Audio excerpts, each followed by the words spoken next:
भारत और अमेरिका के बीच मेल हुआ है या फिर तेल के खेल में भारत का ही तेल निकालने की तैयारी हो गई? जी हां, तेल के बाजार में एक ऐसा खेल शुरू हो गया है जिसकी गूंज अब दिल्ली के गलियारों से लेकर वाशिंगटन तक सुनाई दे रही है। 6 दिन पहले जब भारत और अमेरिका के बीच व्यापार समझौते की खबर आई तो चारों तरफ जश्न का माहौल था, ढोल नगाड़े बज रहे थे और मीडिया आपको यह बताने में जुटा था कि देखिए, भारत ने दुनिया को झुका दिया है। बताया गया कि अमेरिका के साथ एक ऐतिहासिक डील हुई है और 18% यानी 18% टैरिफ कम करने की बात हो रही है और कुछ मामलों में 0% टैरिफ पर अमेरिका अपना सामान यहां बेचेगा। मीडिया के कैमरों ने इसे एक बड़ी कूटनीति जीत के रूप में पेश किया। यह कहा गया कि झुकती है दुनिया, झुकाने वाला चाहिए। लेकिन क्या वाकई दुनिया झुकी है या हम ही झुक गए हैं? इस चकाचौंध के पीछे जो कड़वा सच छिपा है वो अब परतों में बाहर आ रहा है। यह बताना सब भूल गए कि इस तथाकथित टैरिफ वार से पहले हम अमेरिका को जो सामान बेचते थे उस पर महज 3.3% टैरिफ देते थे। अब कहानी बदल गई है क्योंकि इस डील की बारीकी तफसीलें अब सामने आई हैं। पता लगा है कि ये कोई फाइनल एग्रीमेंट नहीं बल्कि एक अंतरिम समझौता है। भारत सरकार ने भरोसा दिलाया है कि किसानों के हितों की अनदेखी नहीं होगी। जेनेटिकली मॉडिफाइड जीएम फसलें भारत में नहीं आएंगी और वो दूध भी नहीं आएगा जो उन गायों से निकाला गया जिन्हें चर्बी या मांस खिलाया जाता है। लेकिन इस पूरे ज्वाइंट स्टेटमेंट में एक ऐसा बिंदु गायब था जिसका जिक्र अमेरिकी राष्ट्रपति डोनाल्ड ट्रंप के जरिए एग्जीक्यूट ऑर्डर यानी सरकारी फरमान में बड़े साफ और कड़े शब्दों में लिखा गया है। वो शर्त यह है कि भारत रूस से कच्चा तेल नहीं खरीदेगा। इतना ही नहीं, अमेरिका भारत पर बाकायदा जासूसी और नजर रखेगा। 10 बड़े अधिकारी तैनात किए जाएंगे जो ये देखेंगे कि भारत प्रत्यक्ष या परोक्ष रूप से यानी डायरेक्ट या इनडायरेक्ट तरीके से रूस से तेल तो नहीं खरीद रहा। अब सवाल यह है कि अमेरिका कौन होता है हमें यह बताने वाला कि हम अपना तेल कहां से खरीदेंगे? पिछले साल जून में हम अपनी कुल तेल जरूरत का 44% हिस्सा रूस से खरीद रहे थे। रूस हमें सस्ता तेल दे रहा था और सबसे बड़ी बात, वो हमसे रुपए ले रहा था।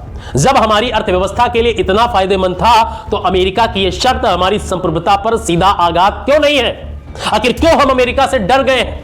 जब देश के वाणिज्य मंत्री पीयूष गोयल से इस ट्रेड डील और रूसी तेल के प्रतिबंध पर सवाल पूछा गया तो उन्होंने बड़ी आसानी से पल्ला झाड़ लिया। उन्होंने कहा कि यह मामला विदेश मंत्रालय का है और जयशंकर जी इस पर जवाब देंगे। लेकिन जब विदेश मंत्री एस जयशंकर से पूछा गया तो उन्होंने कहा कि इसके बारे में वाणिज्य मंत्री बेहतर जानते होंगे क्योंकि वही बातचीत कर रहे हैं। यानी देश की इतनी बड़ी डील पर मंत्रियों के बीच भी भारी कंफ्यूजन है। यह कोई छोटी मोटी डील नहीं है। अमेरिका अगले 5 सालों में भारत में 45 लाख करोड़ रुपए का माल बेचने वाला है। यानी हर साल 9 लाख करोड़ का सामान भारत के बाजारों में उतरेगा और इसके बदले में हमें अपनी ऊर्जा नीति और रूस जैसे पुराने दोस्त की बलि देनी होगी। क्या यह हमारी आजादी पर हमला नहीं है? हम दुनिया की चौथी सबसे बड़ी अर्थव्यवस्था बनने का दंभ भरते हैं। हमारी विकास दर सरपट दौड़ रही है, लेकिन उस विकास के इंजन को चलाने के लिए जो ईंधन चाहिए वो कच्चा तेल है और उस तेल के लिए हम आज भी दूसरों के मोहताज हैं। अगर हम आंकड़ों की गहराई में जाएं तो आत्मनिर्भरता का डंका पीटने वाले हम लोग आज तेल के मामले में और ज्यादा मजबूर हो गए हैं। 2014 में जब एनडीए की पहली सरकार बनी तब हम अपनी जरूरत का 85% तेल आयात करते थे। सालों तक कहा गया कि हम आयात घटाएंगे, अपने भंडार बनाएंगे, लेकिन हकीकत यह है कि आज हम 88.6% तेल आयात कर रहे हैं। यानी हमारी निर्भरता घटी नहीं बल्कि बढ़ गई है और इसी निर्भरता के बीच रूस हमारा ऑल वेदर फ्रेंड बनकर उभरा। 2022 से पहले हम रूस से सिर्फ 2% तेल लेते थे, लेकिन रूस यूक्रेन युद्ध और बदलती जियोपॉलिटिक्स के बीच रूस ने हमें भारी डिस्काउंट पर तेल देना शुरू किया। हमने अमेरिकी दबाव में ईरान से तेल लेना बंद कर दिया था, लेकिन रूस ने हमें सहारा दिया। हम हर साल करीब 12 लाख करोड़ रुपए का तेल आयात कर रहे थे और इसका एक बड़ा हिस्सा हम रूस से ले रहे थे। रूस हमें बाकी दुनिया से 5 से 7 डॉलर प्रति बैरल सस्ता तेल दे रहा था, जिसका नतीजा यह हुआ कि पिछले 40 महीनों में भारत ने 1,53,000 करोड़ रुपए की बचत की। यह पैसा देश का पैसा था जो हमारी अर्थव्यवस्था को मजबूती दे रहा था। लेकिन अब फादर ऑफ ऑल डील्स के नाम पर जो समझौता हुआ है वो भारत की इस बचत पर कैंची चलाने वाला है। अमेरिका ने शर्त रखी है कि अगर उसके साथ व्यापार करना है तो रूस का साथ छोड़ना होगा। ट्रंप का आदेश साफ कहता है कि अगर अमेरिकी वाणिज्य मंत्री को जरा भी भनक लगी कि भारत ने रूस से तेल लेना शुरू कर दिया है तो वो फिर से भारी टैरिफ थोप देंगे। इसमें अमेरिका के विदेश मंत्री, वित्त सचिव, गृह मंत्री और राष्ट्रीय सुरक्षा सलाहकार समेत 10 लोगों की टीम भारत की जासूसी करेगी। क्या एक स्वतंत्र राष्ट्र के तौर पर हमें यह मंजूर होना चाहिए? हम तेल खरीदेंगे या नहीं, यह फैसला दिल्ली में होना चाहिए था या वाशिंगटन में? क्या अमेरिका के दबाव में आकर हम अपने फैसले बदल देंगे? रूस से तेल का आयात पहले ही गिरना शुरू हो गया है।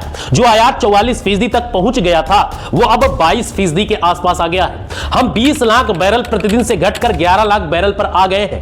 अब हम अमेरिका और वेनेजुएला से तेल लेंगे जो ना केवल महंगा होगा बल्कि उसके लिए हमें डॉलर में भुगतान करना होगा। इसका सीधा असर हमारे जो विदेशी मुद्रा भंडार है और रुपए की कीमत पर पड़ेगा। रुपया पहले ही 90 के पार हो चुका है। जब हम डॉलर में भुगतान करेंगे तो हमारा व्यापार घाटा यानी ट्रेड डेफिसिट में बढ़ेगा। रूस के साथ हमें यह फायदा था कि हम उसे अपनी करेंसी में भुगतान कर रहे थे जिससे हमारी मुद्रा मजबूत हो रही थी और वो फायदा खत्म हो जाएगा और अमेरिका के साथ जो हमारा व्यापार संतुलन हमारे पक्ष में था वो भी बिगड़ने लगेगा। ये चिंता का विषय है कि सरकार इस पर खुलकर कुछ नहीं कर रही है। विदेश मंत्रालय के प्रवक्ता कहते हैं कि हम अपनी ऊर्जा जरूरतें अपने हिसाब से तय करेंगे, लेकिन अमेरिकी आदेश में सजा और जुर्माने की बात लिखी है। तो क्या हम चुपचाप अमेरिका की धमकियों को स्वीकार कर रहे हैं? क्या हम इतने मजबूर हो गए हैं कि कोई दूसरा देश हमें बताएगा कि हमें व्यापार किससे करना है, किससे नहीं करना है? रूस से तेल लेना है, नहीं लेना है, तुम्हें डॉलर में व्यापार करना है कि रुपए में करना है, वो अमेरिका तय करेगा। कौन होता है अमेरिका तय करने वाला? कहां गई हमारी 56 इंची छाती? आज का सीधा सवाल यही है कि इसी तेल के खेल और हमारी संप्रभुता पर यह असर है। क्या अमेरिका के साथ ये मेल वाकई हमारी जीत है या हमने सस्ते तेल और अपनी स्वायत्तता की बलि देकर समझौता किया है? किसका नफा और किसका नुकसान हो रहा है यह समझना हर हिंदुस्तानी के लिए जरूरी है, क्योंकि जब तेल महंगा होगा और डॉलर बाहर जाएगा तो उसकी मार अंततः आपकी और हमारी जेब पर भी पड़ेगी। हम कब तक इस कंफ्यूजन में रहेंगे कि डील वाणिज्य मंत्रालय ने की है या विदेश मंत्रालय ने? देश को स्पष्टता चाहिए, देश को जवाब चाहिए। क्या हम अपनी शर्तों पर व्यापार करेंगे या अमेरिका के जासूस हमारी अर्थव्यवस्था की धड़कनें तय करेंगे? क्या हमारे देश की जासूसी होगी?